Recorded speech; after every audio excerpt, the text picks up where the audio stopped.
Welcome to the Darlington FC podcast. This week we're joined by Deano Browne, Darlington under-18s coach.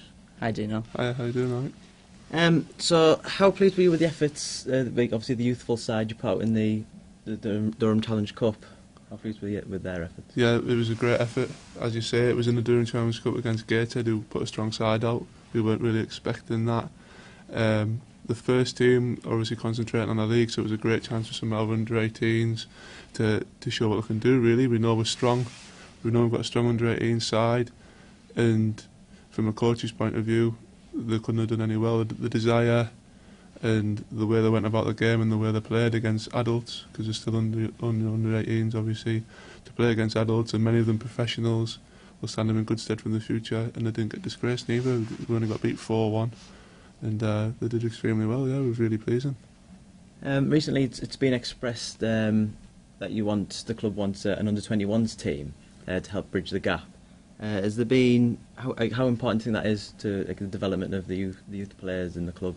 Yeah, I think that's really important. Obviously, we've got some things set in stone now where we get them in really young and they can come all the way up to the under-18s. And I think it is a big gap between under-18s and the Evo 6 League and the first team that they're in now. And I think the under-21 side or reserve side will just make that little bit step up more, where they can play against adults every week, get used to people that have got further development than them, that are bigger and stronger. And I think they need that, because it is a big step. And some of them have done that already. Some of them have. Some of the 18s have played in their first team, and they know how difficult it is. But to do that, to ask that week in, week out, with no experience playing against adults and more experienced players, I think that'd be difficult. So I think it is vital that something like that tries to come off the ground. So how are the under-18s team doing in their league this year? We're doing really well. We're third, I think. I think we've just gone joint second. We've played a couple of more games than other teams around us, but the will to win and the desire is excellent. The quality in the side, to have 5 or 6 of the lads played in the first team already this year, it's a massive pat on the back for them. And the beauty about it is they've come from all different types of backgrounds as well. So there's 8 or 9 of them that are on our BTEC course, so we've picked them up this year off being on the college course, and they've come in and they've just made the side stronger. And Martin's very youth orientated, so they'll always get a chance. So whether they've come off our BTEC course into the under-18s, whether they've come off the one from Durham or we've picked them up from elsewhere, Martin's always willing to give somebody a chance in the first team. So that's the beauty of it, really. They all know that they've got a chance if they carry on developing and carry on playing how they are. Are there any standout stars in the youth squad at the moment? We are really strong, and we've got a squad of 23, 24 lads, and they're all fighting for the places. And there's a couple of them that have been involved more than others, but I don't think anybody in the squad couldn't get. They all train together. Some of them train with the first team, and I think they've all got a chance to get there. They all play well week in, week out. They're a good group of lads, and yeah, there's 3 or 4 that are maybe a little bit older than the rest, a little bit more experienced and a little bit more confident. But the majority of them are still in college, at first year college, and have just come off our college course and are getting used to being in and around the first team who are excellent. And I think they'll all get a chance at some point. And yeah, there's a couple of standout players because they're a little bit older, but I think next year, with even more people coming off the college courses, I think they'll be even stronger and there'll be even more standout players for you. Excellent. So moving on to the senior team. They won 2-0 at the weekend, and Joe Tate marked his return to Darlington with a goal. So how pleasing was it to see him get that goal in his return? Well, Tate is a great lad. He's a massive personality in the changing room and on the pitch. I'm sure people that went to watch, or the hundreds of people that went to watch, I'm sure they saw it was nice to have Joe back. Really pleasing.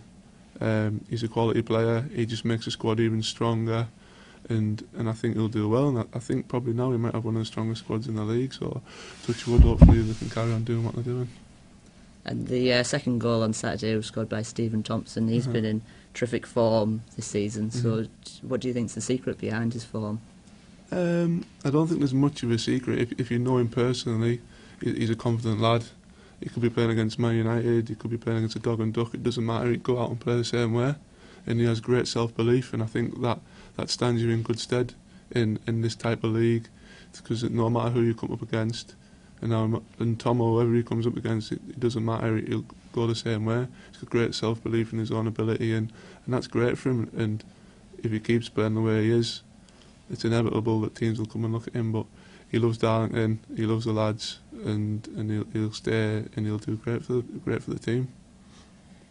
So that's made it 9 unbeaten in the league now. How long do you think the run can continue? Personally, watching the lads train, watching our under-18s go in and train with them, watching the college lads go and train with them, I think it's just one of the strongest squads in the league now.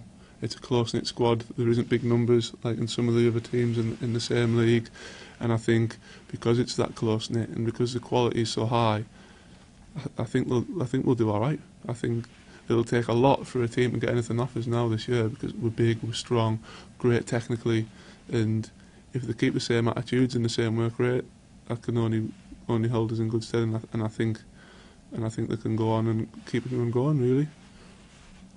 So the game on Saturday was against Harrogate, which is the closest that Darlington has to a derby this season in the league, and they managed to take down a lot of fans. So what was the atmosphere like at the game?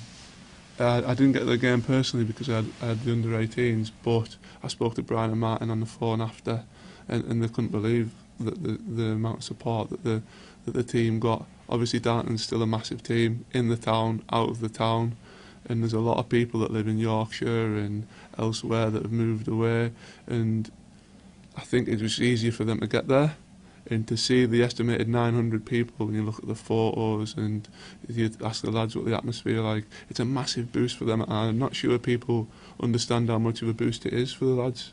To have that many people show support, to travel and to make that amount of noise, it's great for the lads, and it just makes them work harder and perform higher for the people that are there watching. And I know Martin and Brian and the other coaches, they had nothing but praise for the fans, and Harrogate have put a bit in the papers as well about how well received the fans were and how well they are, and the club thanked them a lot. And it's about the fans, really. We're a fan-based club, we're a family club, and we do everything for the fans, so hopefully that they appreciate the efforts that the lads put in as well, because I know that the lads appreciate the efforts that the fans put in. So moving on to this Saturday, the Darlington senior team travelled to Ossett Albion, who they beat 7-0 at home earlier in the season. So do you think that result will influence the preparation and performance for this week's game?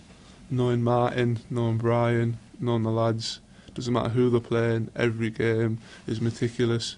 They'll prepare the same, they'll do everything as professional as they can. The work rate will be as high, the background, the scouting that goes into doing it, everything will be the same. And it doesn't matter who they play, it could be top of the league, it could be bottom of the league. The lads will go in and they'll give 100% as they would. So it doesn't matter if we won 7-0 last time, they'll just go out and play as if they're playing and they've never played them before. So I'm sure they'll just go and give 100% and try and get the result. And have you got any selection issues ahead of the game, do you know of? Not that I'm aware of. Obviously there's Gaz Browne, he's still out with his ankle. The thing with Gaz, you can't keep him down. He's always in the gym, he's always trying to keep his fitness up, so hopefully when his ankle gets right, I'm not sure, I haven't spoke to the physio, but it shouldn't be too long. But he's the only long-term absentee that I know about, so everything should be fine for Saturday. And with over half the season now gone, do you think that Darlington will be sticking with a settled squad, or do you think there might still be comings and goings in the team? As a squad, you always look to improve, but as I said earlier, the squad's a strong one now, so I think you'll do well to find anybody around that'll improve the squad. Obviously there's players out there that'll improve the squad, but it's really strong now and it's really close knit, so I can't see there being too many comings and goings in the near future, because it's as strong as it is. So I'm not too sure. I wouldn't think so. And do you have a prediction for the result at all? Weekend result? Well, being a Darlington fan as well, I'd like to see a victory, but I never like to say a scoreline. But if the lads go about the business, hopefully they'll come away with 3 points.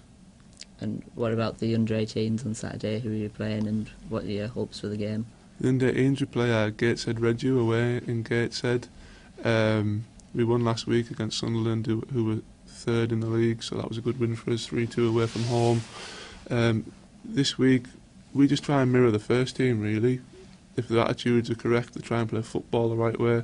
We're still trying to develop the lads. Results aren't everything. The lads always want to win, and obviously the management staff always want to win. But if you can see the lads improving on the pitch and giving people a chance, then that's great. 12 of the lads, 9, 10, 12 of the lads are all on college courses.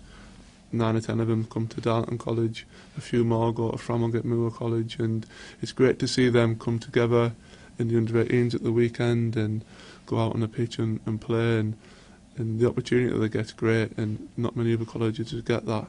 So hopefully the lads just carry on, and Gateshead are a good side as well, so we've just got to do what the first team do, and it doesn't matter who you play, we just look at ourselves and try and play the right way. So do you say you try and mirror the first team? Does that reflect also in the tactics and your formations? Do you try and implement the same right through the core of the club? Yeah, obviously for the lads to step up to the first team, it'd be nice if we mirrored the way they play.